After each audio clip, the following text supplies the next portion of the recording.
Zee मराठीवरच्या लाडक्या मालिकेची बात केली तर नवरी मिळे हिटलरला ह्या मालिकेचं नाव 100% कुठं ना कुठं सगळ्या चाहत्यांच्या तोंडावर येतं। तर मित्रांनो, ह्या मालिकेने गेल्या 2 ते 3 वर्षात इतकं स्वतःचं नाव केलेलं आहे की ही मालिका कायम प्रेक्षकांची एक आवडती मालिका राहिलेली आहे। तर मित्रांनो, नवरी मिळे हिटलरला ह्याच मालिकेची एक न्यूज घेऊन मी तुमच्या समोर आलेलो आहोत। मित्रांनो, न्यूज काय अशी आहे की नवरी मिळे हिटलरला यामध्ये काम करणाऱ्या अभिनेत्रीचा मृत्यू झालेला आहे। हो मित्रांनो, नेमकी सविस्तर बातमी काय आहे या व्हिडिओमध्ये मी तुम्हाला पूर्ण सांगणार आहे। तर मित्रांनो, तुम्हाला माहिती आहे की याच्यात रोल करणारी म्हणजे लीलाचा रोल करणारी जी अभिनेत्री आहे त्यांचा आता एक शूटिंग चालू आहे आणि शूटिंग मध्ये दाखवण्यात गेलेलं आहे की एजे आणि लीला हे श्रीनगरला म्हणजे जम्मू आणि काश्मीरला फिरायला गेलेले असतात आणि जेव्हा ते फिरायला गेलेले असतात तेव्हा एजे लीला समोर त्याच्या प्रेमाची कबुली देतो आणि प्रेमाची कबुली दिल्यानंतरच आता या मालिकेमध्ये एक ट्विस्ट दाखवलेला आहे।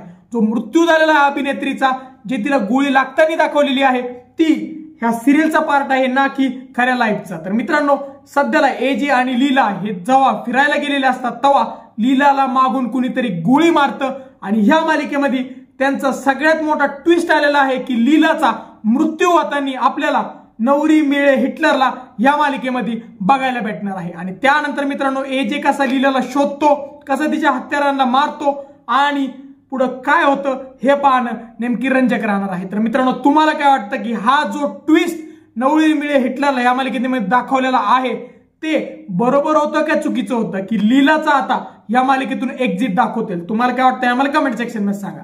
व जर तुम्हाला आमचा व्हिडिओ आवडला असेल व्हिडिओ लाईक आणि शेअर करा व जर तुम्ही आमचे चॅनल नवीन असल्यास चॅनलला सबस्क्राईब करा। धन्यवाद।